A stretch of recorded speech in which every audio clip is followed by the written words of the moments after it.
The following may contain offensive language, adult humor, and or content that some viewers may find offensive. The views and opinions expressed by any one speaker does not explicitly or necessarily reflect or represent those of Mark Radulich or W2M Network. Please listen with caution, or don't listen at all. Hooray for Hollywood, where stars are living large, in mansions with their servants and their credit cards in charge, with fame that's fleeting, but the egos never change, where everyone's a genius, except the ones who really arrange. Hooray for Hollywood, where the scandals always sell, where every whispered secret is a new tabloid's tell. Oh, how we adore the endless red carpet galore. Hooray for Hollywood, where less is always more. Good evening, ladies and gentlemen, boys and girls, children of all ages. All of them. You are listening to a Radulich Broadcasting premiere podcast, Damn You Hollywood, and here's your host, Robert Winfrey. Yay! Yay. Robert, he only talks to God when he needs a favor, Winfrey. That is distinctly not true. Robert hurt himself today to see if he could feel Winfrey. No, my self-harm has nothing to do with a desire to continue feeling. Robert, she thinks my tract is sexy, Winfrey. No. Robert, Red Solo Cup, Winfrey. Not even close. I could go on. You could. Would you like to continue? Robert, he was a highwayman. Winfrey. You've managed. Okay, that's the closest thing to accurate you've been all night, so let's just go with that one. Robert the highwayman. Perfect. It's not accurate, but it's the closest you've been to accurate. So we'll just, instead of 20 minutes of this until we get to something actually correct, we'll go with the closest you've gotten to correct, and we'll just move on. All right. So tonight, last Thursday we did all four of the Toxic Avenger movies, gearing up for the re-release, and there's all kinds of things we could have done. We could have done Caught Stealing. We could have done The Roses. We could have gone back and done Freakier Friday. I could have not let Alexis do Weapons and done Weapons, but here we are doing a little independent film that finally got its wide release, and we are nothing if not fans of the independent film genre here, supporters even. So tonight, we are looking at the Toxic Avenger 2023, actually. Like, it's just now making its national debut, but it was released on the independent circuit in 2023, and it was written and directed by Macon Blair. It is the fifth installment in a reboot, kind of the Toxic Avenger film series, a remake, kind of the 1984 film. It stars Peter Dinklage alongside Jacob Tremblay, Taylour Paige, Juliet Davis, Jonny Coyne, Elijah Wood, and the great Kevin Bacon. How much do you know about the Toxic Avenger stuff? You might think that given that I don't mind a certain level of B monster movie, body horror kind of thing, that is a couple of genres that I tend to enjoy. Yeah. I don't care for the Toxic Avenger movies. Have you seen all four of them, or just the one, or are you weird and saw the third one and only the third one? I don't remember. I gave him kind of a fair shake because logically this should work for me. Yeah. It doesn't. It just misses me. So, having seen all four of these, I can name about 100 reasons why you wouldn't like these. I have plenty of reasons not. That's the thing with these kinds of movies. There's always a million reasons not to. Sure.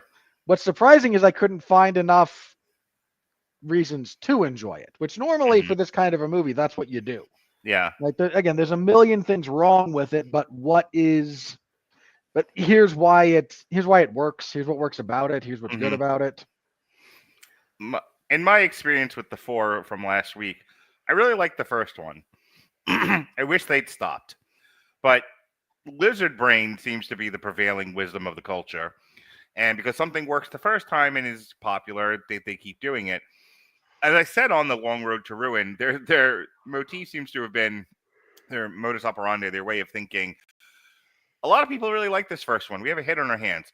Let's see if we can make this even a wider appeal and lose what made the first one so good in the first place. And then it's like, okay, well, we've lost the young lads, so how are we going to get them back? Double down on everything from the first one. Oh, you kind of want a porn parody. Yes, that's what'll bring the boys back. And it's like, okay, well, this isn't what made the first one good either. It's like it's like they hit the it's like they hit the right pitch once and could never find it again. And this one that we're going to talk about tonight's an interesting one. It is the Toxic Avenger. I don't want to say the Toxic Avenger in name only because there's a lot about it that is very much like the first one. But it is so updated for modern times that it also doesn't seem to know why the first one worked as well as it did. To the point that I'm starting to wonder, is this a dead brand because it only worked in the window of time it came out in once? You know what I mean? If you wanted to update the Toxic Avenger, you could do it, but you need the right people involved, and none of the right people are involved in this. I'll tell you what, I read through the production notes. They seem to think they had the right people here.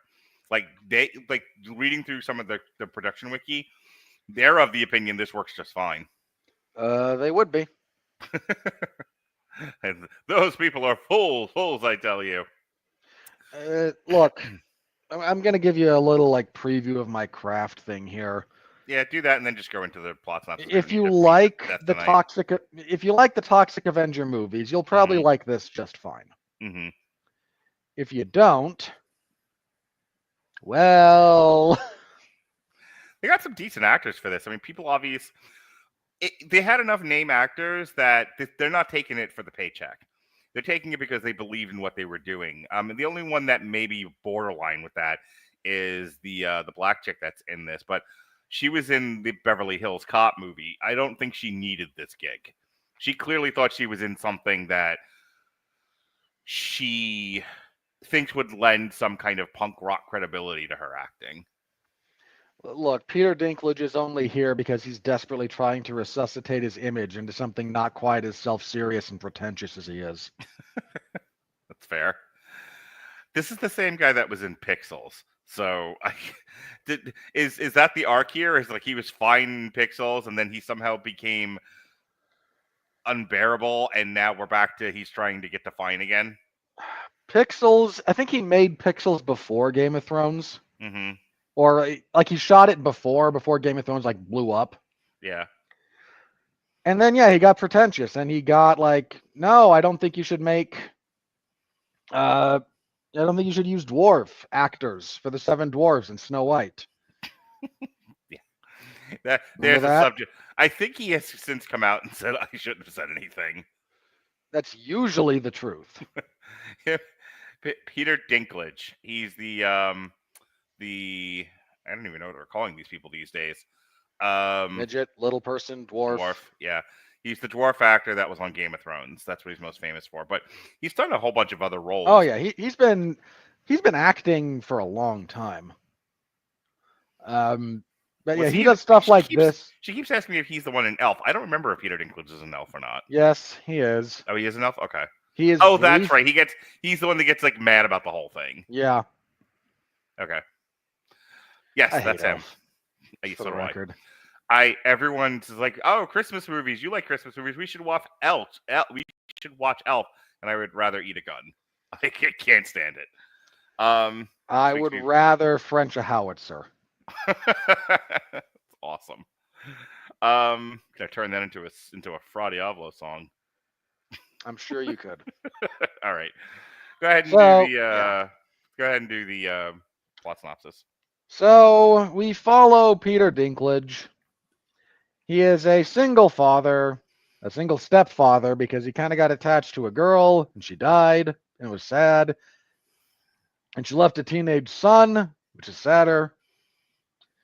And they're in this rundown town. And he works for this giant snake oil company run by Kevin Bacon, the great Kevin Bacon, Yes. who's in hock to the mob because he sells nothing, but he kind of finagled his way to a degree of success.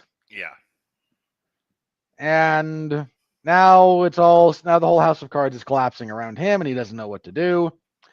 And Peter Dinklage, so the mob's trying to take over a lot of places. Peter Dinklage gets told he has brain cancer. Well, we don't actually know what he has because when they try to give him the diagnosis, construction noise overrides the specific verbiage. It was a funny gag all twice that they did it. I'm glad they didn't run that into the ground. Yes, not like the screaming goats from Thor.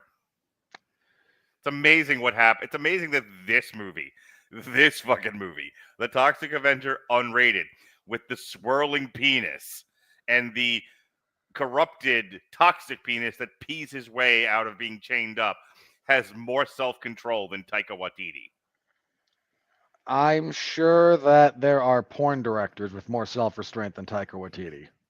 I can guarantee you there are. Yes, you could.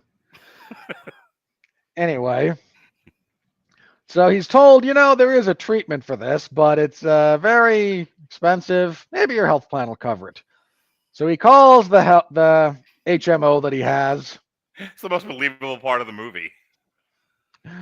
There's only like 4 things I laughed at in this movie, but him going, talk to a representative. Are you a provider? Talk to a human, damn you. And then being told, well, you've got platinum. You've got the platinum coverage, which doesn't actually cover everything below it and won't cover this. But if you had this other coverage, oh god. So he then decides to rob his employer. So he also, we open the movie with a flashback to a journalist trying to expose this company for its terrible environmental practices, shady business dealing, and whatnot. And he's got a whistleblower from the inside. But they're attacked by Slipknot. I laughed hard at everything they did in this movie, let me tell you. And they kill the journalist. And the whistleblower escapes with a modicum of information. Not enough, though. So she's breaking back into the facility for more hard proof of their wrongdoings. And Peter Dinklage comes running out of the building with a bag full of cash. They run into each other, and his money gets messed up, and they both get chased now by the Wu-Tang Clan, who are just there doing security. Because Elijah Wood thought it would be a good idea to hire the crappy band he reps to do the wet work for this shady business. Yes, the Mushroom Head is both a band and a assassination group. So Peter Dinklage gets shot in the face. I can do that too. See, I can come up with bands with multiple people in them. So Peter Dinklage gets shot in the face by infected mushroom. Mushroom. Okay. It's another band. Oh, okay. Have you not heard of infected mushroom? Anyway. I honestly thought you were just fucking up Mushroom Head, and I'm just like, I just said it. No. Okay. I was riffing off what you said. Gotcha. Carry on. So Peter Dinklage gets shot in the face, and he and his weaponized mop are thrown into the big pool of toxic sludge, where he becomes the Toxic Avenger. Maybe the worst-looking iteration of the Toxic Avenger, and I don't mean that in the good way. I'm glad they kept him in the tutu, though. Okay. That's a bit from... So in the first Toxic Avenger, the pretty lady tricks Melvin into wearing a tutu because she tells him, if you do this, I'll sleep with you, and she's pretty, so he wants to. And he comes, a stupid teenage boy, so yes. And then he comes strutting into frame in this tutu, but then the people in the gym see him, and he is harassed and embarrassed, and they chase him, and he dives out a window into toxic waste that happened to have been in front of the gym. as opposed to this, which is the origin of the Joker. Sort of. Yeah. So he rises as the Toxic Avenger. He goes back home and tries to talk to his son, sort of, but he looks like a mutant. And his son freaks out. He looks like buff Gollum. Yeah, if Gollum got on the good gear, yeah, I could see that. Gollum on the juice. Yeah, if Vince McMahon created the Gollum character, you'd get this version of the Toxic Avenger. That is correct. Complete with deformed penis. Mm-hmm. Which is not a thing I wanted to say. But he then fights the mob boss's son, yanks his arm off, runs away into the night, finds some weird old man living in a toxic waste dump that used to be a nature preserve, decides he will become the Toxic Avenger. So he goes back into town and he finds a group of idiots holding up a burger joint a la Falling Down. And he violently murders them, and he is hailed as a hero. My kids were so, because this is right out of the first Toxic Avenger. My kids were so afraid they were going to kill the dog again, or hurt the blind lady again. It's not the 1980s, and this isn't. This isn't trauma of the. This isn't 80s trauma. That was the other thing. My kids were like, "Do you think they'll kill a kid in this one?" And I'm like, "No, it's 2025, not 1987." Much as they should have. No, they won't. So he's hailed as a hero, and right about now, the mob is harassing Kevin Bacon, and Kevin Bacon goes, "Wait, look at that! Look at that little freaky thing. That looks like the little guy that tried to rob us and accosted me and hit me up for help with his health insurance problems.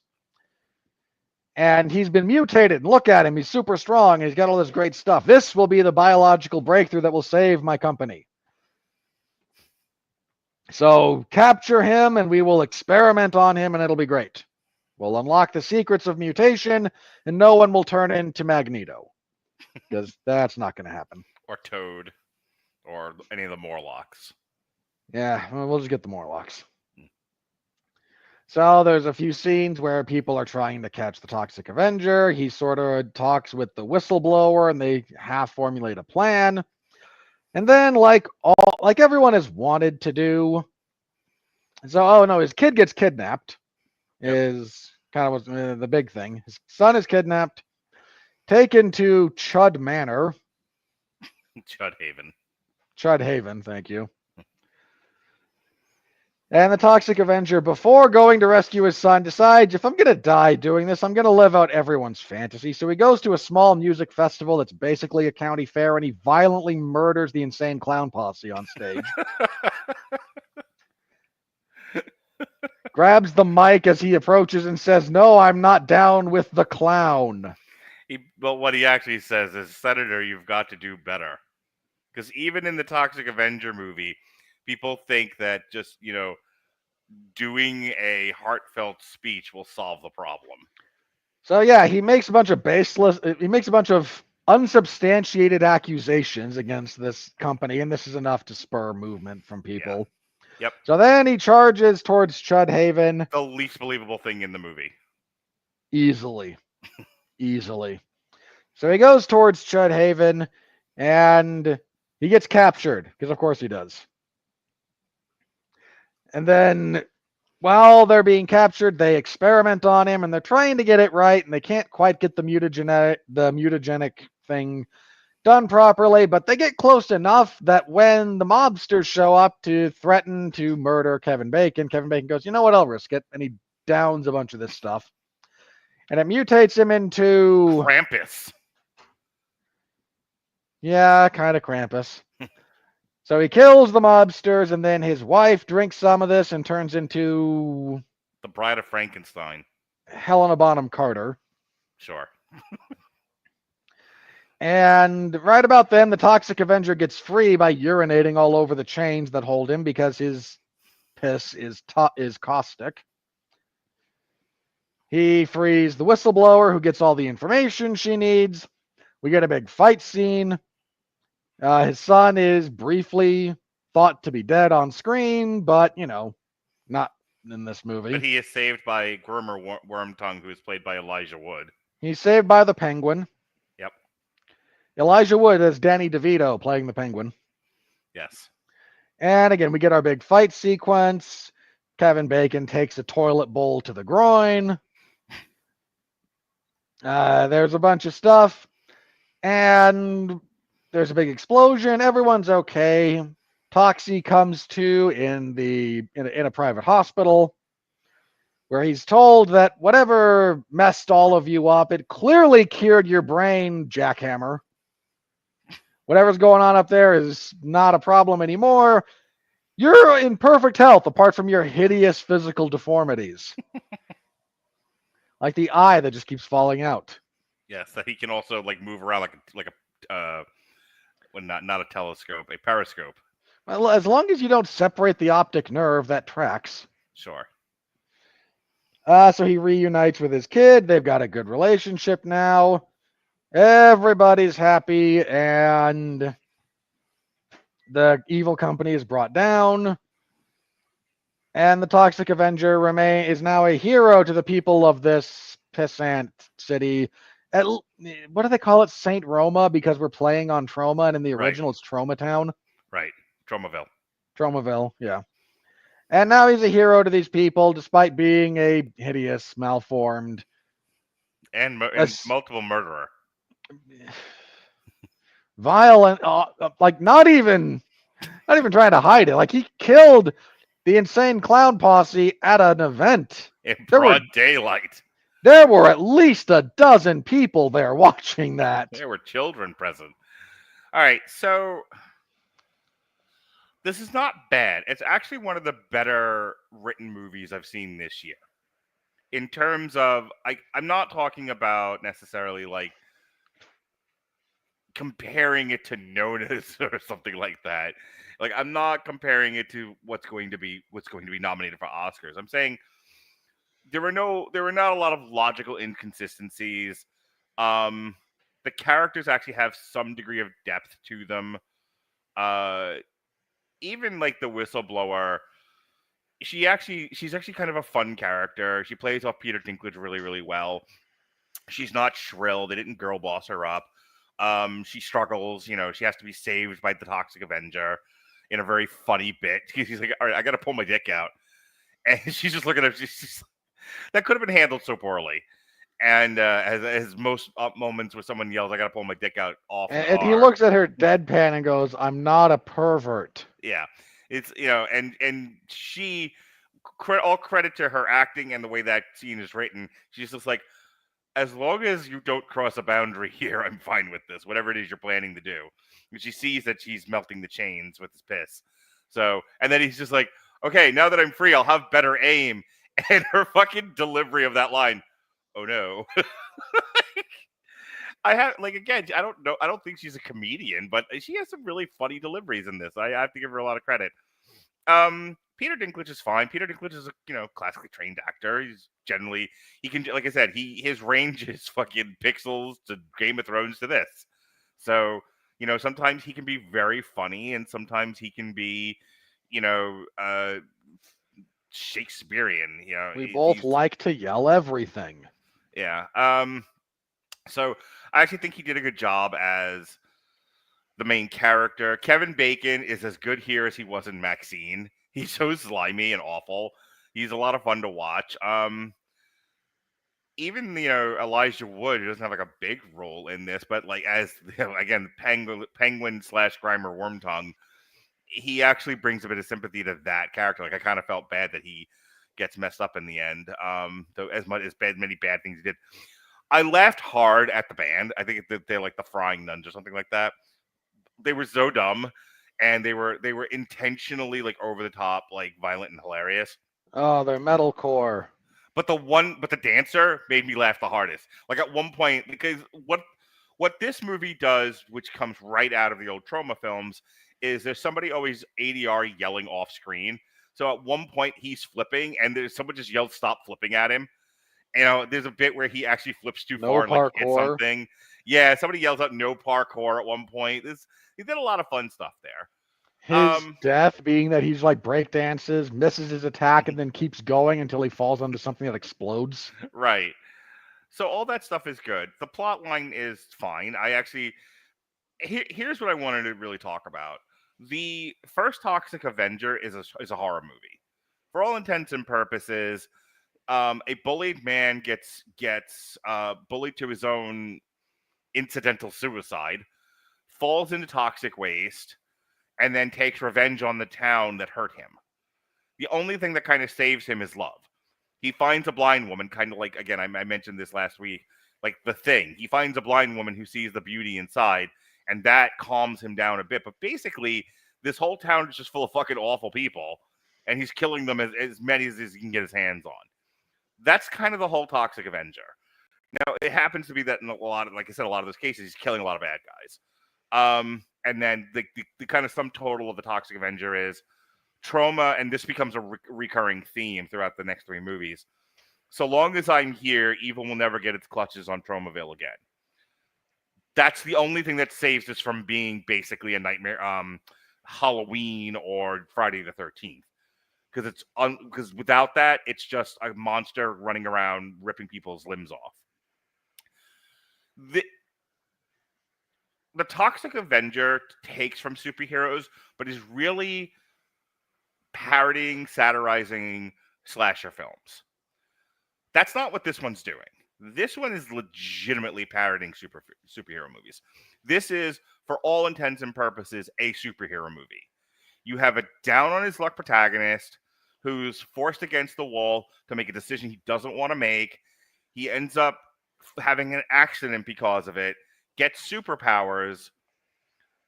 He starts to take revenge. He starts to go after the bad guys. This isn't he was bullied. These are bad guys doing bad things and have an evil plot. Yeah. Goes after them. They find out who he is and how to hurt him because they can't go at him physically. So they kidnap his beloved. And then he has to go back and save them. And he has to team up with, the nerdy, non-superhero, vulnerable character. Which he does, and he's the hero of the day. This is a superhero. This is right out of the Marvel playbook. That's what they're making fun of. That's what they're satirizing. They're just using the Toxic Avenger to do it. And everything else becomes incidental after that, because once I saw that, I was like, okay, that's what this is. So not only does this plot not resemble anything about the original Toxic Avenger, the material they're playing with also doesn't resemble the Toxic Avenger, which frustrated me. Like, I liked the movie. I laughed. I was entertained. I laughed. I cried. I hurled. So so if you're just like, just tell me if you like the movie. I like the movie just fine. You should go see it. And if you wait for it to come PVOD, you'll have a good night. You'll have a good fun night at watching it at home. But since I'm a critic, I'm going to criticize the movie. I don't love that they ran so far away from the original material as to make this the Toxic Avenger in name only. I understand they were updating it and they were trying to create something wholly new because a lot of the old stuff doesn't seem to work anymore. I can sympathize with that, but like, there's a new The War of the Roses movie out. It would be, I haven't seen it yet, so I don't know how close to the book it is or how close to the original movie it is, but I have a sneaking suspicion the basic beats of the original War of the Roses are in the movie. One would assume. They're not in this movie. It's a whole other thing that he's doing. It's a whole new story. The only thing that keeps these even remotely similar is a guy falls in toxic waste, becomes a hulking monster, and he uses a mop. And he uses a mop. And the only other thing that keeps them similar is that his superpower is that he dismembers people by like ripping off their limbs. Which brings me to my last complaint, and then I'll concede to you. We all know I'm not a huge fan of gore. The first Toxic Avenger is legitimately gross at times. And yep. The subsequent and the fourth one is fucking unwatchable. It's really bad. Like I kind of had to have it on in the background and not look directly at the screen because I was getting I've been doing better over the last decade with you people hounding me. This got to me. Like, that's how bad this was. And I had heard rumor had it that this Toxic Avenger was going to be gross too. This was nothing. It is Like, gross if you're a sanitized. he hits people with the Zoomer. mops and like half their face melts. But all you're seeing is just red gook. Every This scene is is red gook. this is like gross in a way that will unsettle the same people who look at like what the heck was it? What was the movie we reviewed where everyone was like, "Oh, this is so illicit," and you were like, "No, this is not illicit. There's no sexual content here. What are you talking about?" Ooh, I don't know. I remember that conversation, but I don't remember what it I was. can't remember. I can't remember what it was either. Honestly, I struggled more with Malignant than I did this. Like, Malignant got gross at times. Malignant got really unsettling. There's a few things in Malignant that has the body horror that'll get to you. But yeah, his strikes with the mop are more funny than anything else. Like, he hits a guy with a mop because the mop is hot because it's toxic, and so the impact just shreds your face. So everything kind of just looks like hanging meat, and I'm more laughing than anything else. Yeah. Like, there was some deeply unsettling imagery in the first Toxic Avenger. Like, there's parts where like guts are being pulled out of people. Also, the first Toxic Avenger went out of its way to draw out scenes and make them unsettling. Uncomfortable. Yeah. They don't do that here. This is, again, the Marvel Cinematic Universe approach to a horror comedy, where he just does it and they don't linger on the shot at all. They cut away from it. Just, like, they show it to you because it's unrated. Yeah, it's unrated the same way fucking WrestleMania 14 was X-rated. You know, it's like you're not doing anything. The worst part about this in terms of that is the bit at the concert where the two girls take their tops off and then the third guy pulls his dick out, which I laughed at. But and let's be clear, that's also very clearly not a real penis. Yeah, it really should have gotten like a Ron Jeremy type to do that because they can do those things. I've seen it. But yeah, if you're gonna do the rope-a-dope there with the penis, you got get yourself a real guy that can do that. You really should hire Ric Flair. There you go, the old baby arm. So anyway, those are my thoughts. I'll sure I'll have more as you do your complaint. Look, if you like this style of humor and whatnot, this will probably work for you. I laughed very sparingly at this movie. The stuff with the doctor is funny. Mm-hmm. There is an experimental procedure. It's very expensive. Your health insurance will probably cover it. Well, why didn't you lead with that? Him at the end, he was just like, I was just sitting here eating a sandwich, and then he starts to describe the sandwich, and Peter Dinklage. What is it? I don't know. Turkey on rye. Like, what did you want to tell me? The stuff with the doctor gave me serious Arrested Development vibes, and I can't tell you how many times I've been Peter Dinklage in that scene. Like, please stop telling me shit I don't care about. Just get to the point. Oh, is that me? No, this is a normal one. This is for context. This is you. Yes, it was very wry, very modern humor. So that I kind of laughed at. There's one bit after they've been captured where Peter Dinklage tries to threaten Kevin Bacon. Mm-hmm. But he basically just repeats what Kevin Bacon already said, and he's halfway out of the room, and he stops and comes back and goes, okay, that didn't work. You see, you just kind of said what I said. I already said I was going to feel it for myself, and you just said you were going to make me feel it. So now all you've got is a hat on a hat. And everyone in the room is like, yeah, well, it was a hat on a hat. And yeah, like the whistleblower's like, yeah, it was. And the doctors that are in there, yeah, not really good. And then the whistleblower feels bad for Peter Dinklage because he goes, that's a good line, but yeah. Like, you don't have to go full Deadpool. You can just have a moment where everyone kind of forgets they're in a serious movie and plays with it a bit without totally breaking the fourth wall or doing the kind of stupid shit that was in Deadpool versus Wolverine. So like that hat on a hat moment's funny. Yeah. There's a few things like that, but I would have been more comfortable with this movie if it went further than it did with all of its stuff. Oh, I remember the thing I laughed at. In the end, when it turns into a Power Rangers fight. Yes. And he melts part of the axe that Kevin Bacon just spontaneously generated. Right. Then he swings the axe at him and he's on the ground and it goes right here. And the part that he burned out was exactly the shape of his neck. So he's fine, like thunk. That borders on like Mel Brooks kind of physical comedy there. He did it. So there is some funny stuff, but again, I really struggled with a lot of it. A lot of the humor didn't quite land for me. There's also, I don't know how to say this.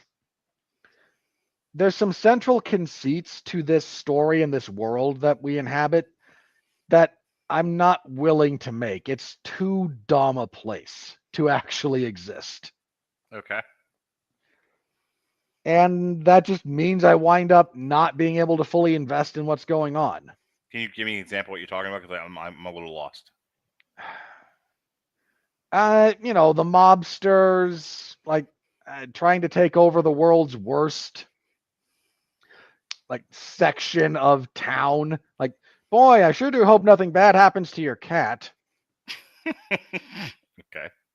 Then the mobster's son personally going to see that the deeds get signed in his expensive car in the worst part of town at night.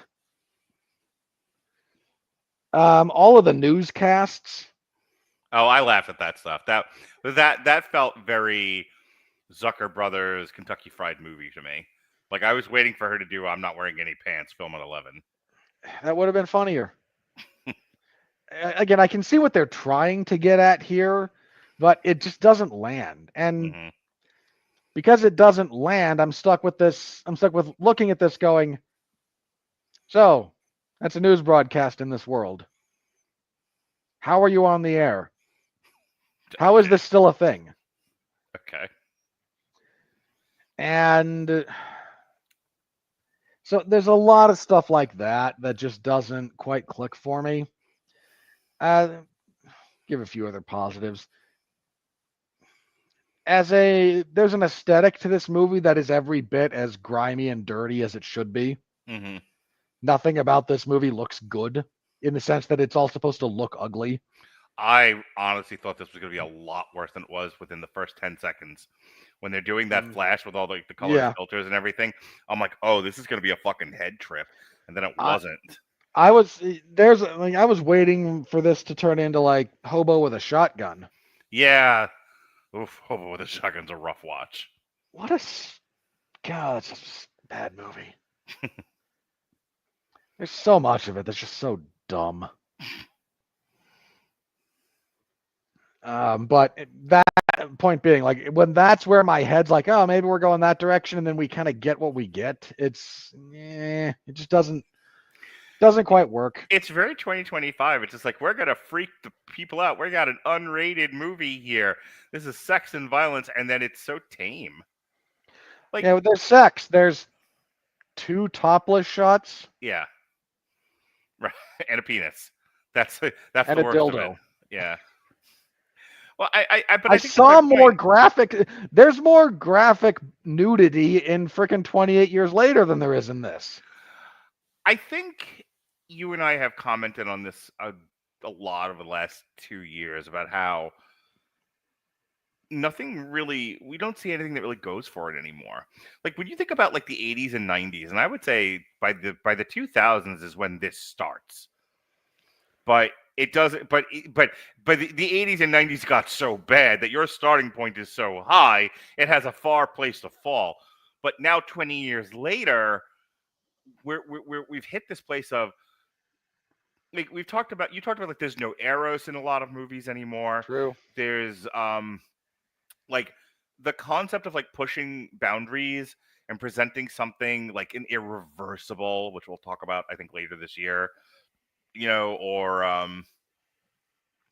like a Blue Velvet, stuff that really unsettle people, or going all the way back in terms of horror, like a Nightmare, the original Nightmare on Elm Street.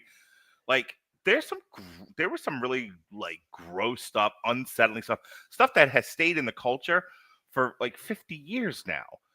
because it was so bad. And now it's like the line to take a chance, the line to push is so far from what it used to be that this constitutes as pushing a boundary. Yeah, This again, this is sanitized. Like, I brought my kids to it, and I have shown them things that I wish I hadn't in retrospect. This was not one of them. I didn't care. Like, this is whatever. And if you're like, but Yeah. penis. Yeah, my son also saw the last Jackass movie where, you know, they had, I think, like Penis-Zilla or something like that. something like that. Yeah, again, I wish I could remember what it was, because there was a movie you and I reviewed that, like, the big tagline and push for it was, this is the most, like... Blonde. No, it wasn't Blonde. But Blonde is definitely where we had that conversation. We did have it around Blonde, but there was something that was, like, selling itself as... like the hard bodies of 2024. No. It was okay, that, but also The Idol. Right, The Idol. That was one. That was a big part of that conversation. Was like, oh my, like this, like the people at Rolling Stone are upset about how like sexual and exploitive it was, and you and I watched this going, what is this beige bullshit you think is sexy? Doesn't help that Lily Rose Depp and The Weeknd have all the chemistry of... yeah, Blonde, we had that conversation, but Blonde kind of earned it.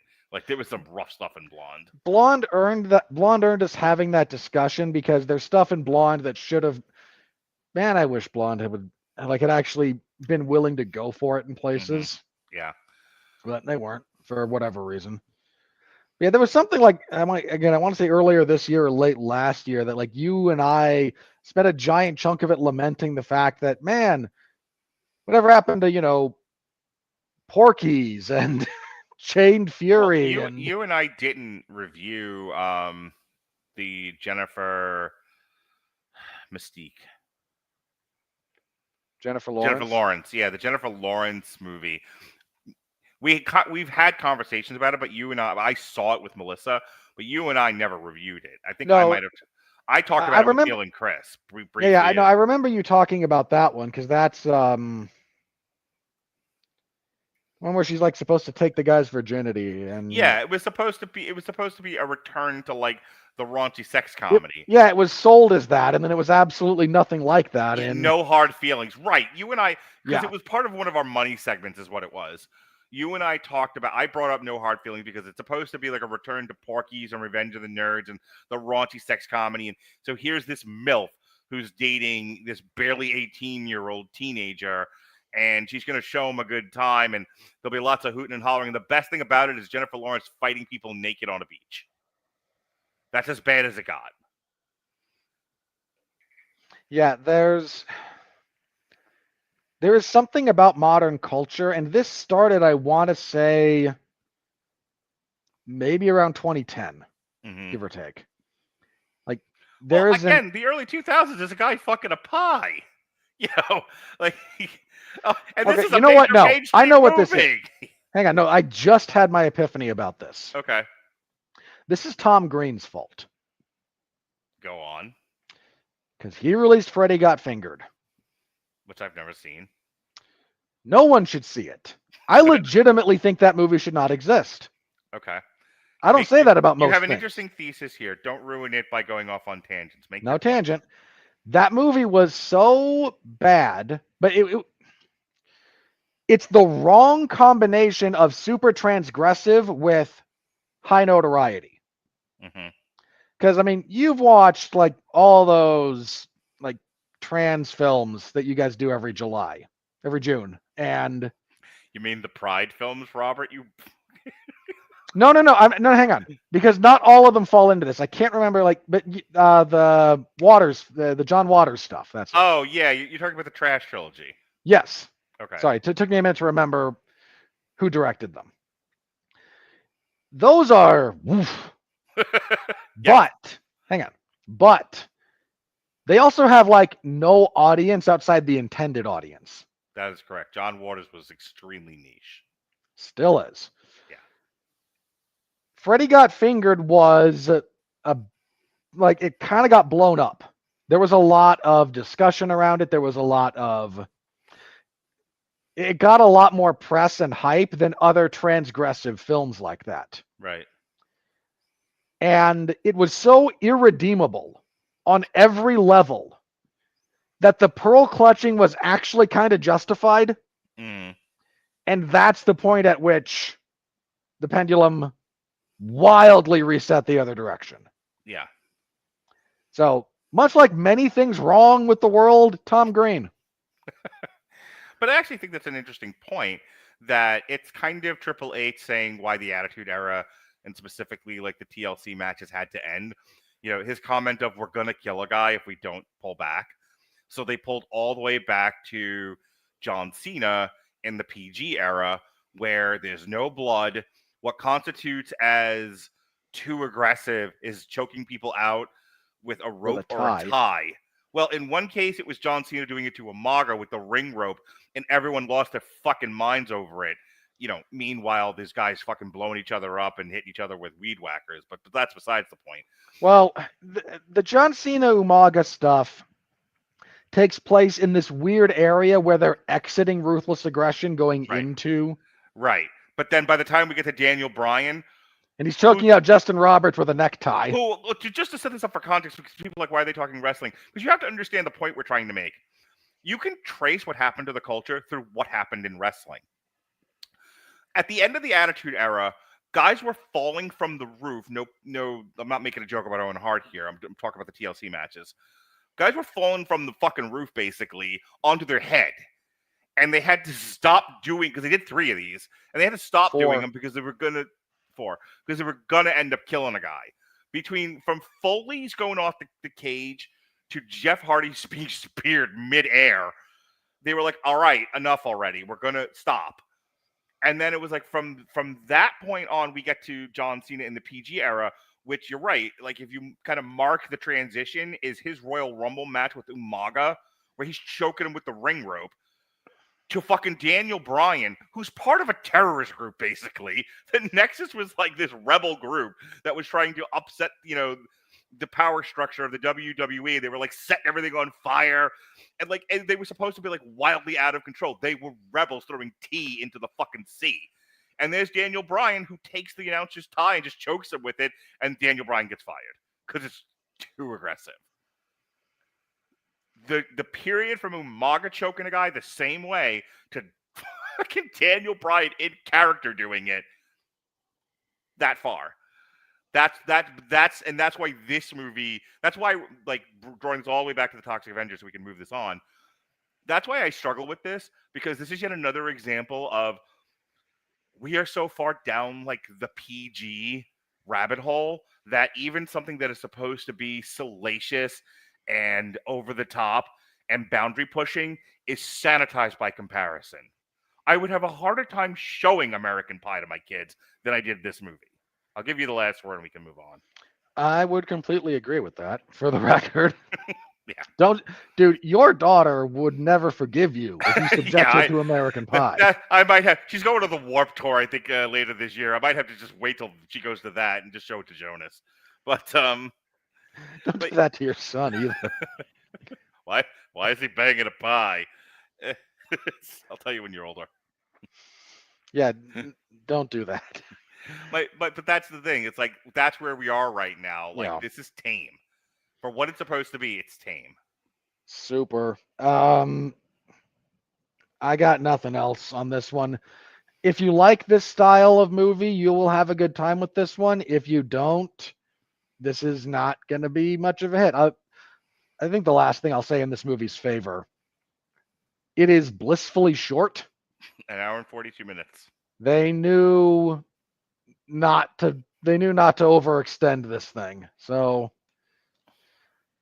yeah, I can't say I personally enjoyed it, but it's well made enough in the way that it's supposed to be well made that this is not going on my best or worst of anything. So my children have actually seen the Terrifier movies, and I haven't because I don't want to be bothered. But they were making comparisons to the Terrifier movies to this, and they were like, do you know what the difference between the Terrifier movies and Toxic Avenger was? And I'm like, what? They're like, the Terrifier movies are the worst parts of this movie, the entire length of them. This at least gives you a break. That's the only difference in their eyes, which I thought was an interesting perspective.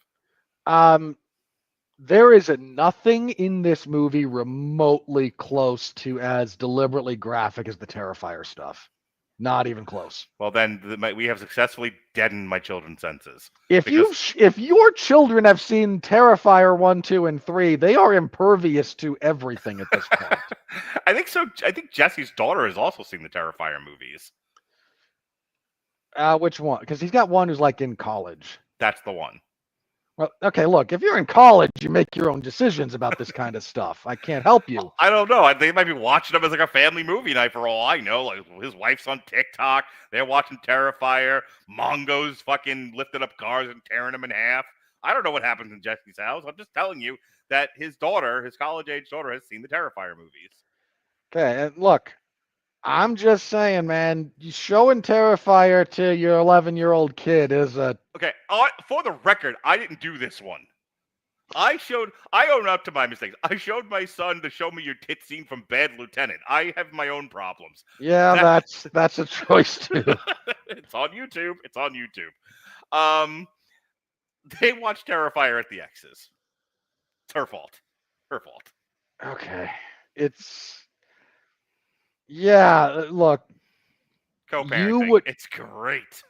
You would not enjoy the Terrifier movies. They are a lot of just gore. Yeah. Well, to round back to what I said to kids, then I'm just gonna hit the button.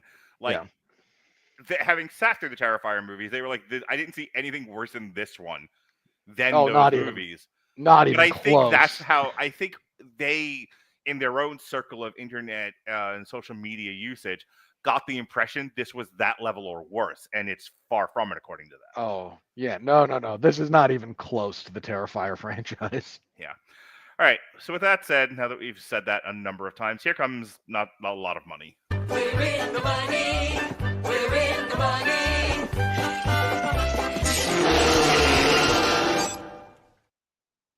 Ah, yes, now. All right. There is no listed budget for this, but it's made $2.2 million, so that's good. The Toxic Avenger premiered as the opening film of Fantastic Fest on September 21st, 2023. The film also played at Beyond Fest on September 30th, 2023, before having its international debut at the 56th Stages Film Festival as part of Out of Competition section on October 13th, 2023. It had its UK premiere at the Midnight Madness Strand on the 78th Edinburgh International Film Festival on August 19, 2025. Not a lot of other information about the money that it's made, and I don't have a budget to compare it to, but like I said, it's made $2.2 million so far. I can't imagine this thing had a very high budget. It's gonna find some decent streaming deal, but yeah. Hopefully it'll do better than Red Sonja. Anyway, Weapons is currently the #1 movie. I hope Red Sonja burns. So Weapons actually is getting a lot of good word of mouth. It's a good movie. It went from 2 to 1. It's the talk of the town right now. The 2025 re-release, the 50th anniversary of Jaws. I feel like we just had its 25 year release not that long ago. We had its 45 re-release in 2020. Yeah. Yeah, I'm super tempted to go see Jaws in IMAX tomorrow. Yeah, no, I can tell you, at some point during between 2022 and 2023, I took my kids to go see Jaws in IMAX, and I know that because I took them out while Melissa was on a date, or she was away for the weekend, or something like that. Caught Stealing debuted at number 3. Freakier Friday dropped from 3 to 4. The Roses, which I might later when it comes on streaming do an on trial and compare it to the first one. I would be interested in doing that. I was not interested in pushing this. One, I wasn't sure if it was getting a wide release or not, because I know it's like a focus film or some shit like that. Yeah, it's I forget which studio. It's under Walt Disney, which tells me that, like I said, it's probably that or Spotlight. Yeah. Whichever one used to be Fox's Tiffany label. Because I think Fox had Spotlight. I don't know. You're right. It's one of those. So anyway, that debuted at number 5. One of the many reasons why I didn't bother to cover it in its release. Fantastic Four fell from 4 to 6. Bad Guys Terrible. 2. Just losing money hand over fist. Yeah, I'll come back to this. I want to finish what I'm doing here, but I do want to talk about how every nerd and their mother ran wild with the variety piece that Disney has lost the wee lads. They have. That's the talk of the town. Well, everyone did a fucking video on it, so now we have to talk about it. We'll talk briefly about it. I'm fine with that. Superman fell from 7 to 8. Nobody 2 fell from 6 to 9. The Naked Gun fell from 9 to 10. Jurassic World fell from 10 to 11. The good old Toxic debuted at number 12. F1 12 to 13. Lilo and Stitch, I guess, opened up in more theaters again because that jumped from 32 to 14. It got some kind of really. It finally got approved in China or something. I don't know. Honey Don't dropped from 8 to 15. I'm probably gonna go see Honey Don't this weekend. You will be the only one. Ninja 2 looks like it got a North American release. It is. You can find that digitally. Okay. So it's getting some theatrical stuff, but it's getting a bigger push. I forget where its streaming home is, but it's got a streaming home. That almost ended up on the triple feature I'm doing Sunday with Jesse because I needed one to pair with Predator, Killer of Killers, and The Witcher, Sirens of the Deep. But instead, I'm going to make him watch Love Me, starring Kristen Stewart. You should have done K-pop Demon Hunters. Alexis already did it with David. I know, but you and Jesse should do it. Why would we do that? Why would we repeat content? Because it's the biggest Netflix movie ever. It already got its own podcast. Why would I shove it into something else? This is what you do, Mark. You recycle stuff about the same thing because people like it if it's new voices talking about it. Oh, they'll like it because I'm talking about it as opposed to Alexis. I get that, but I don't. I know right now it's the soup du jour. I'm resisting it. Leave me alone. And you wonder. And you wonder. I run up the down staircase. That's in my DNA. No, I've been dying to talk about Kristen Stewart's movie where she's a buoy who falls in love with a satellite. This is what I want. Look, you're allowed to do what you want. It's your network. I'm just saying, man. This is my new The Idol. Okay, I want this, and be happy I didn't fucking foist it upon you. You couldn't foist it upon me. Robert, please, I love you. Love me. I'm not even on deck for that one. No, you're not. That's either happening or I'm doing a TikTok, and that's the end of it. Anyway, A Little Prayer debuted at 23. Sharing Aloha. Aloha means leave your family behind. 25. Love Brooklyn, 26. And that was the weekend that was. Worldwide. Ninja, still number 1. Lilo and Stitch, still number 2. Minecraft, still number 3. Jurassic World, still number 4. How to Train Your Dragon is still number 5. F1, moving up to number 6. F1, passing Superman and Fantastic Four. You know what? They deserve it. Yeah. Superman, nerds. Let's say it again for the people in the back. Superman, wildly underperformed at $611 million. Please stop drinking, everyone. That thing needed $700 million. It's not going to get there. Yeah. Sorry. James Gunn's Superman has started his race by tripping over itself. Get over it. I'm not saying they should pull him off of it. I'm not saying they shouldn't do any more DC movies. But let's call it like it is. His Superman did not meet the requirement. It did not complete the assignment. Period.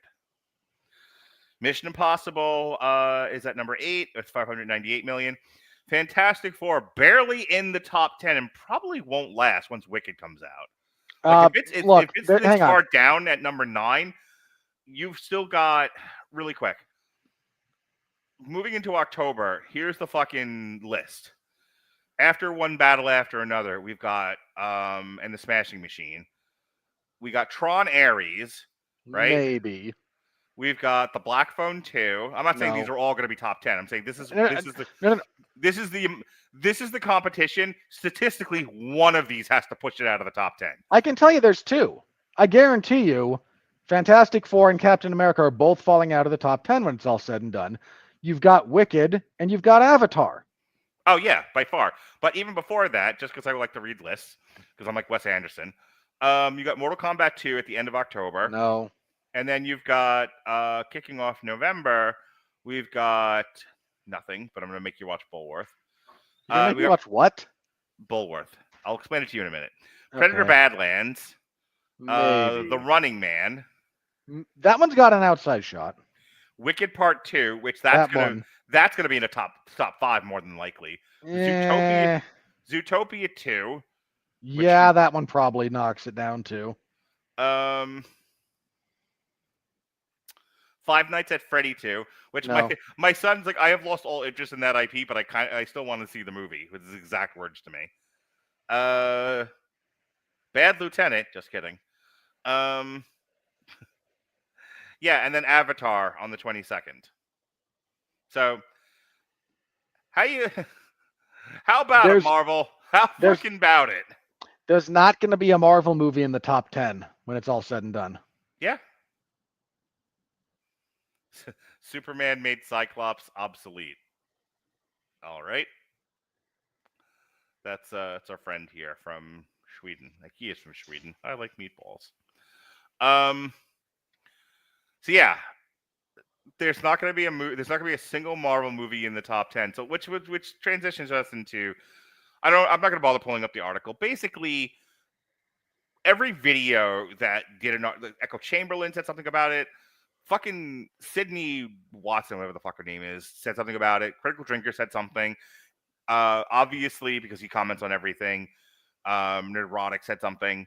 Everybody commented on this Variety article that quoted somebody at Disney saying they are trying desperately to figure out how to win back young boys. Yeah, someone in there said, okay, we need ideas for IP that are aimed at Gen Z men, Gen Z males. And you know what? We all took the victory lap on them because we should, to just say, you know what? You had the two biggest boy IPs in the world. Yeah. You had Marvel and you had Star Wars. Right. And you signaled to boys everywhere, we don't want you. Like, and here's the thing, here's the thing about men in general. Whether you're a boy, middle-aged, or an elder person, if you don't want us, 9 out of 10 men are happy to walk away from you. You make a big enough stink that you don't want us, we're happy to leave. We're really good at entertaining ourselves. We will find a place where we do fit, and we'll stay there, possibly forever. Okay, two things about that. One, if you've never seen any of these things that pop up on various social media sites, that men are simple creatures, and it's just what men can do to entertain themselves. Like, hey, everyone fill up this glass, take turns with running water into this glass. First one to make it spill loses. Yeah. There's a lot of social media content out there of just young guys entertaining themselves. Yeah. And there's also a long-standing meme about this where people invade a space and they see somebody doing something over here. Hey, I want to do that, but I want to change it. I go, well, we're not sure about that. Come on, let us in. Fine, we'll let you in. And they change it until it's something that people don't want. So they go, you know what? You guys aren't welcome here anymore. We've taken this. It's ours now. Okay. So they leave. And they make something else. And that same people go, hey, what are you doing over there? Can we join? Like, no. We know how this story goes. You've done it. You're parasites. You come in, you colonize, you kill everything around you. You're the fucking aliens from Independence Day. And yeah, so the other thing that annoys me about this is the massive disconnect, the cognitive dissonance that has to be going on in some of these people who spent so long going, it's not for you. Then, okay, we don't watch. And then going, but why won't you watch? They're not saying that. No, here's the thing. You're missing a critical element of this, or you're not missing it. I don't want to imply that. I hate when people say that to me, so I'm trying to not say it to you. But I'll say this. You probably do know this, but you're focusing on the not important part. Here's the important part. Not enough of who they did want watched. Oh yeah. That's really the problem here. Let's take the biggest example of this. The two biggest examples. The Marvels and the Acolyte. One Marvel, one Star Wars. In the Mirror universe, where the Acolyte's a huge hit with young girls all the way to old women, we're not having this conversation and they're not looking for men anymore. In the world where that same group of people makes The Marvels $1 billion to $2 billion movie, we're not having this conversation. What I've said on my TikTok as of late, I've covered this a couple of different ways, follows. They are making what they think women want, and women are rejecting it. That's actually what kills me about all the guys making, and Sydney making videos about this, is they're all circling the same irrelevant point to me. Oh, you drove away the men. Yeah, we know. We've all only been saying it for the past like 5 years now. This is old hat. But yeah. In earnest, I would say, and it's been more apparent.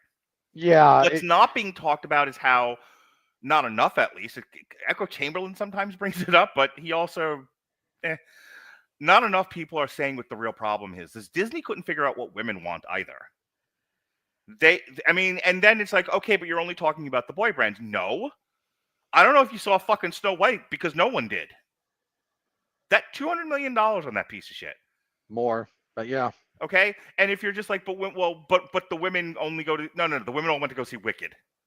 Women show up when you make what they want. And somehow the people making Wicked figured that out, but nobody at Disney knows how to speak to women either. And it's like the height of intellectual idiocy that you have so many people at Disney who think they know what women want, but really you're actually only speaking to far left, fourth wave radicalized feminists. That's your fucking niche. That's what Disney's making products for, but they think that's all women. I've met women. It's not all women. Women like a variety of things. Women make up 50% of the human population and tend to have a variety of likes, dislikes, and perspectives. I did a whole thing. We talked about this a week or two ago, where it's like they're reading books about wanting to fuck Sasquatches and doors and pumpkin spice lattes. It's not my thing, but women have a thing and they like it. And maybe if they had made Snow White about fucking a door, maybe women would have gone. But no, instead they made her Aragorn, which they don't want. You can get away with making movies for a small niche audience if you budget them appropriately. Yeah, if you spend $10 million instead of whatever the fuck they made it for, 250, whatever it was. Yeah, 220 something probably minimum. You make that movie for $10-12 million, okay, no one cares. If you're going to spend $250 million producing, marketing, etc., this thing, actually it would be north of that if you factor in marketing, would be 3 and change, close to 4. Anyway, hang on, before you finish that sentence, if everyone's like, you guys are really picking at just the most recent stuff, nope, because The Little Mermaid also underperformed wildly. But it made $400 to $500 million. You're the same fucking idiots that can't figure out math with Superman either. It was expected, it was greenlit at a certain budget to make a certain profit. It came nowhere near it. Period. That Little Mermaid did about 500 and change. They spent 270 million on production. Factor in, again, 70-ish% of that on top of it in marketing. Then you double that. That's what you need to hit.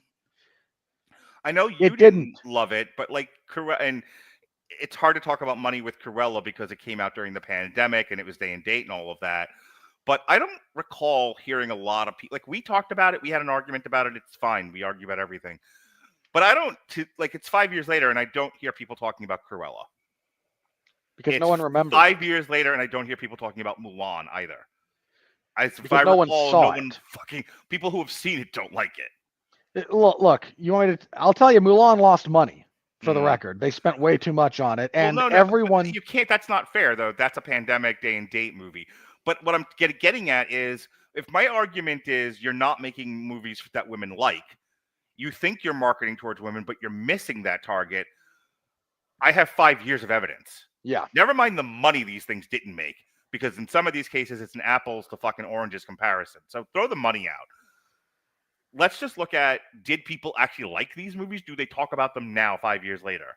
Because I'll tell you what they do talk about. They fucking talk about Wicked.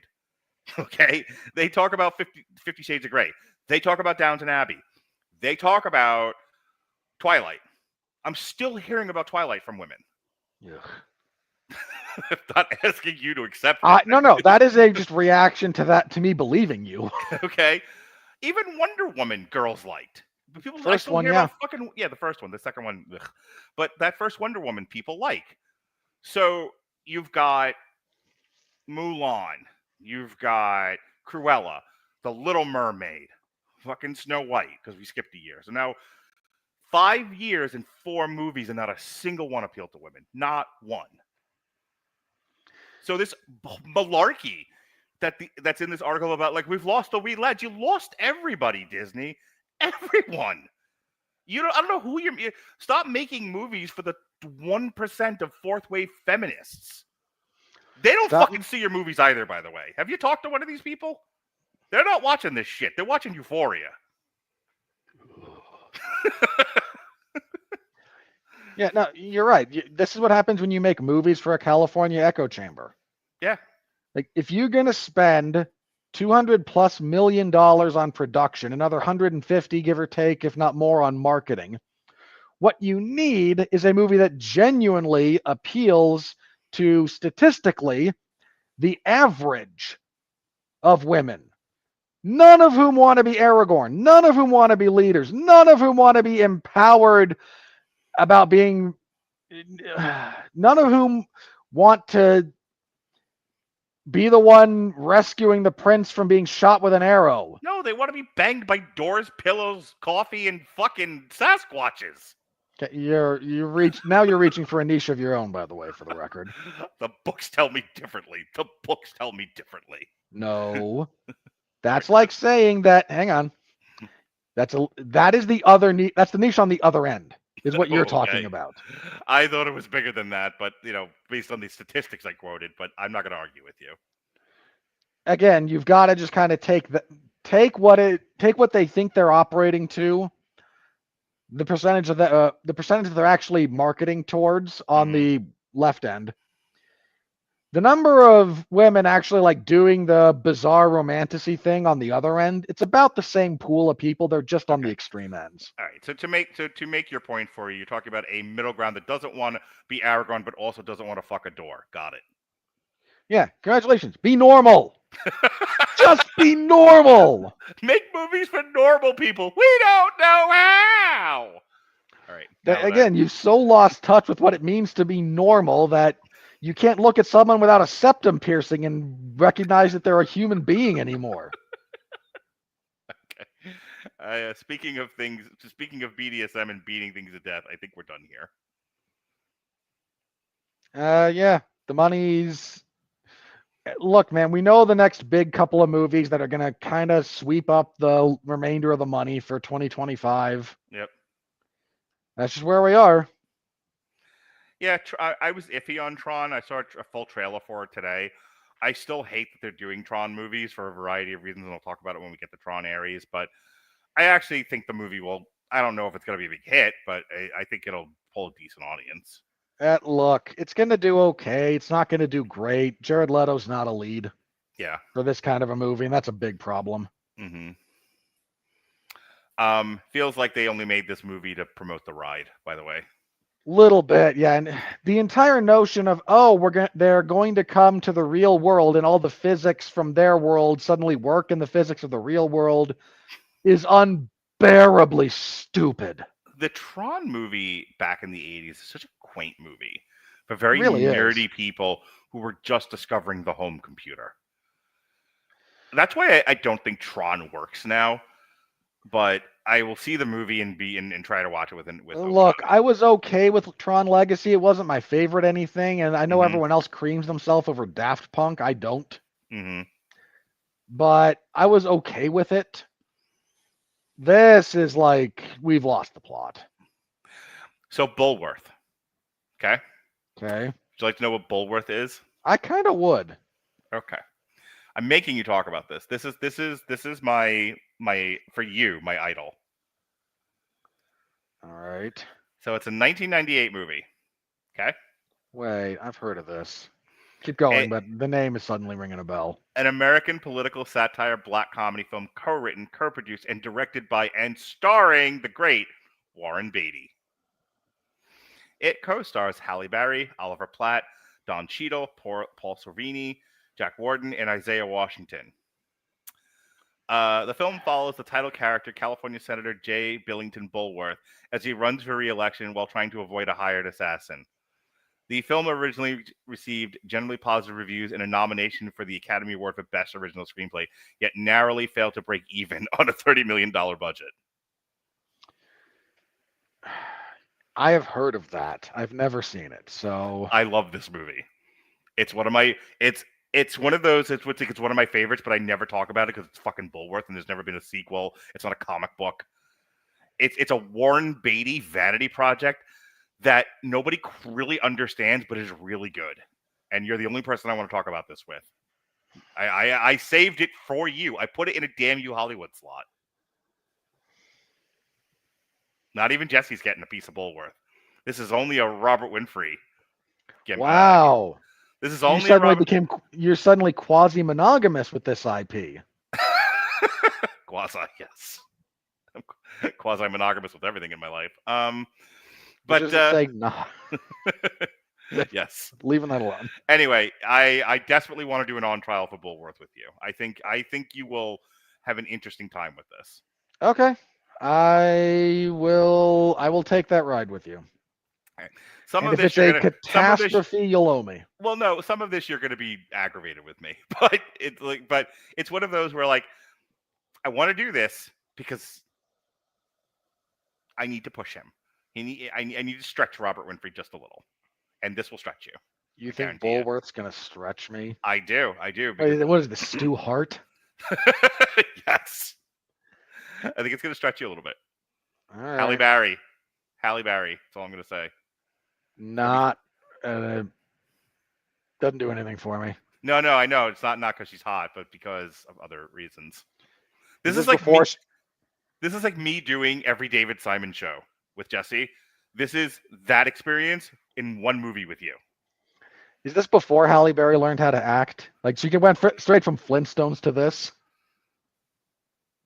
Could we talk about that off air? Because I don't feel like looking it up right now and having another conversation about her. Okay, I'll tell you what. Let's just leave that. We'll leave that alone. We'll get to it when we get to it. Sounds great. All right. With that said, here is the critical review.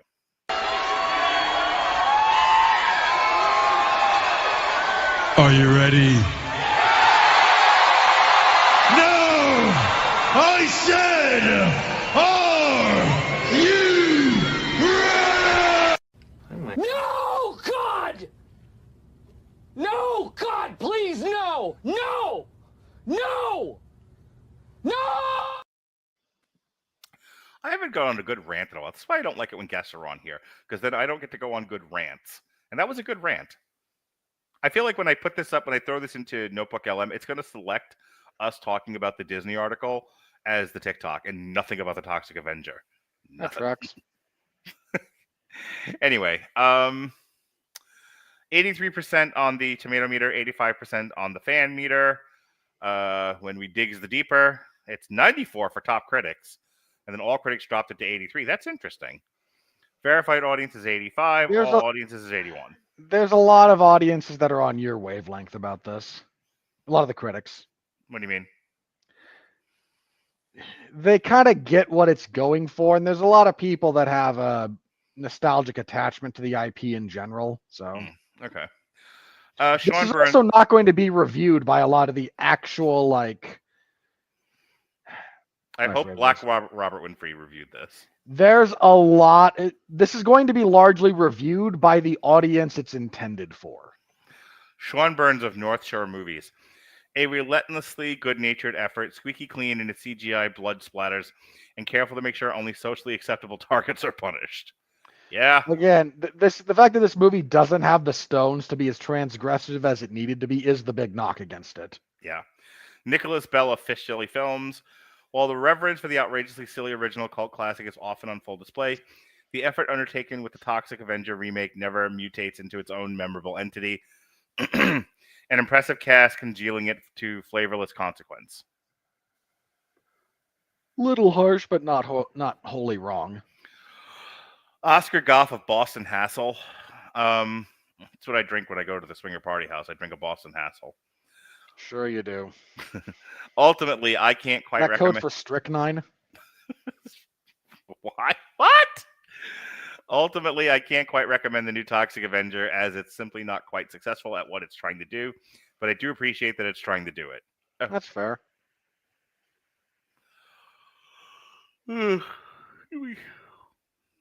Falling down fast here. Oh, friend of the show, best friend of the show, William Bibiani of The Wrap, top critic.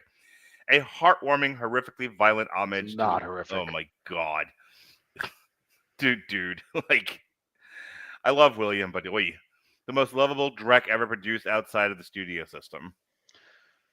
We're pretending Troma's not a studio. I get that it's a low budget studio, but it's still a studio. I think he's implying the major studios. Still. Peter Bradshaw of Guardian, top critic.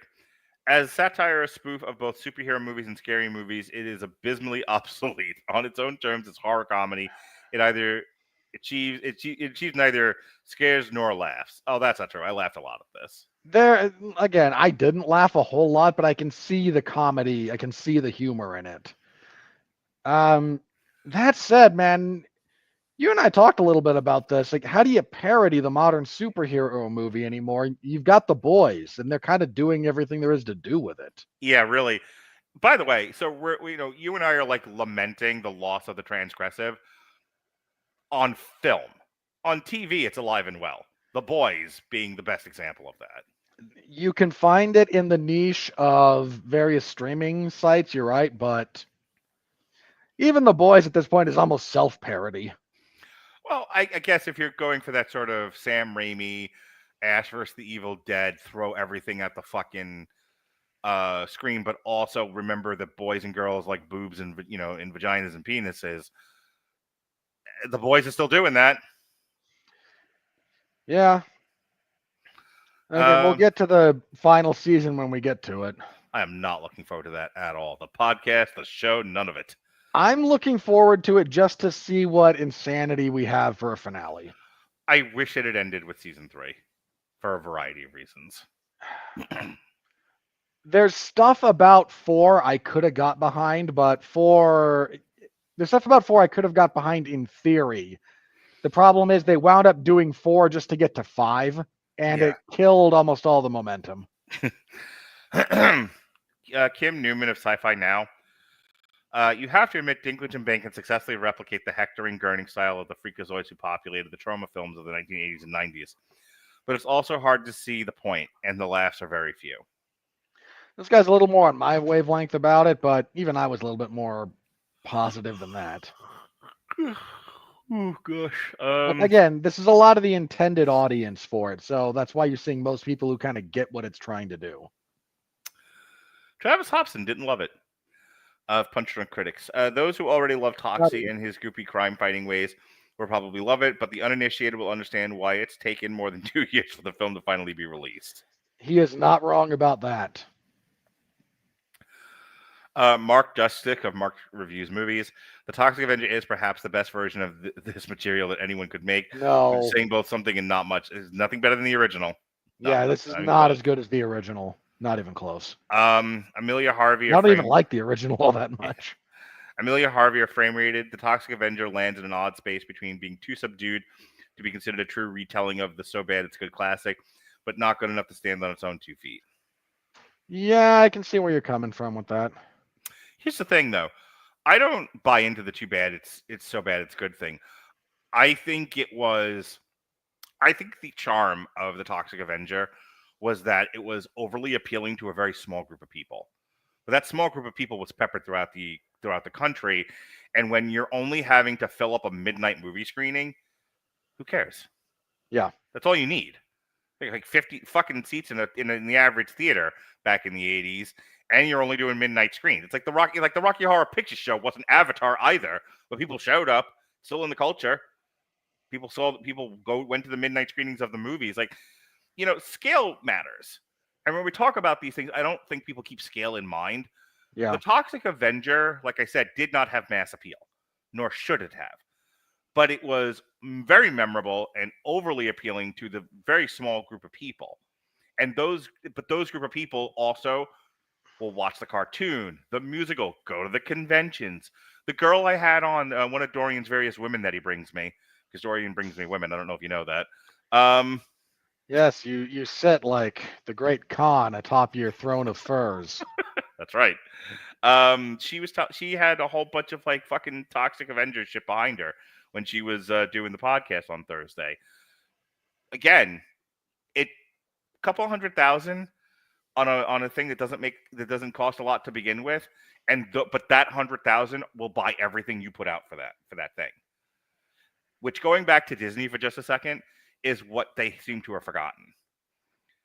If you would have honored the fan base and kept the content in a place where the fans would still be in love with it, they would more than make up for the fact that you're not getting fans from these other parts of the world, because they'll buy the toys, the games, the flamethrower, everything.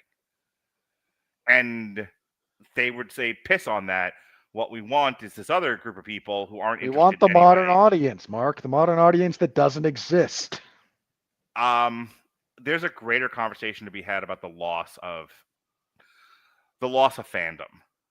And I don't mean in the fans don't watch anyway. It's like the loss of understanding of what a fan is and does.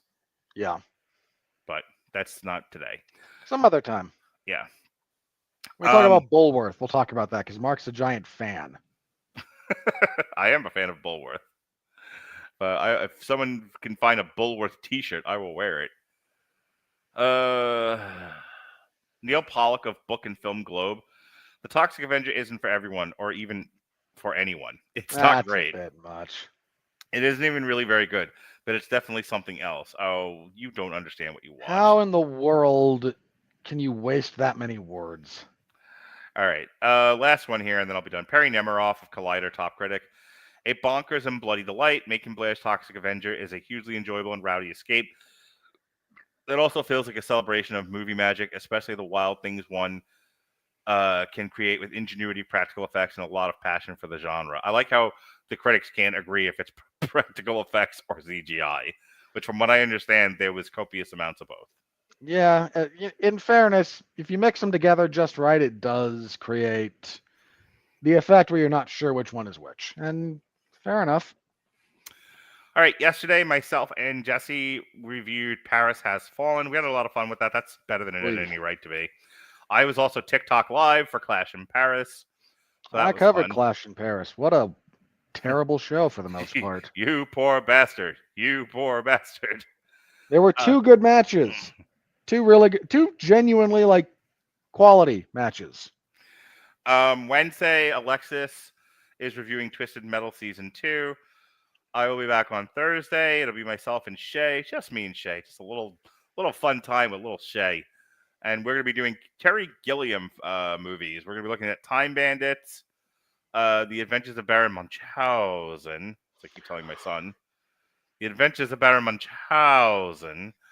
And Fear and Loathing in Las Vegas, which I watched for the first time today. And let me tell you how I was reminded I don't like 2 hours of rambling Johnny Depp on drugs. But this is bad country, Mark. Yes. Next week, we've got on Sunday, as I said, myself and Jesse will be looking at Predator, Killer of Killers, The Witcher, Sirens of the Deep, and Love Me, which I finally get to talk about, a movie I've been passionate about all year. Next week. So have you seen Killer of Killers yet? Not yet. I think the only notable thing about it is that Michael Behan is voices one of the characters who dies. So he now gets to join the club of I have been killed by a predator, an alien, and a xenomorph. Or sorry, a predator, a xenomorph, and a Terminator. All right, so It's a fuck small you. club. It's him, Bill Paxton, and Lance Henriksen. So fuck you. It's August is over. The summer season is over, and now we are And it's into September. Sucktember catch-up season. So movies that came out over the course of the first half of the year that we didn't get to, we were doing other stuff like Sinners, Queen of the Ring, Magazine Dreams, F1, Drop. A lot of these movies we didn't get to when they came out. We were doing other things at the time. So we load them up in September as part of triple features. This is the first one. I wanted to do the Smashing Machine, but then the Smashing Machine doesn't come out till October, so that's getting its own damn you Hollywood. However, we will be doing a triple feature on Queen of the Ring, F1, and Magazine Dreams, all available somewhere streaming. One of those is a good movie. That'll be fun. And then a week from Thursday, because Andrew can't do the newsroom anymore, he has to wait till next year. So I moved around my TV shows, and instead I'm going to subject Jesse to vinyl. That'll be fun. That's mean. Jesse and I like to talk music, so it'll be fine. You'll talk more about music than you will the show. Hopefully. So the 13th, I'm doing a comic strip with Evan Bevins. We're looking at Nimona. We're going to compare the book to the cartoon that's on Netflix. That was a good show. And then at night, I will be TikTok live for Canelo versus Crawford on Netflix. Because I don't do alternative commentaries anymore. I do TikTok lives. Fuck all you people. How about that? You're just continuing. Mark, you will find the lowest common denominator eventually. You all abandoned me after I abandoned you. That's the problem. Yeah. I abandon you and then come back, and then you're supposed to embrace me and do what I want you to do. And no one's doing that. So now I'm running away again to TikTok. Oh, no. I get paid to do it now. Whatever will I do?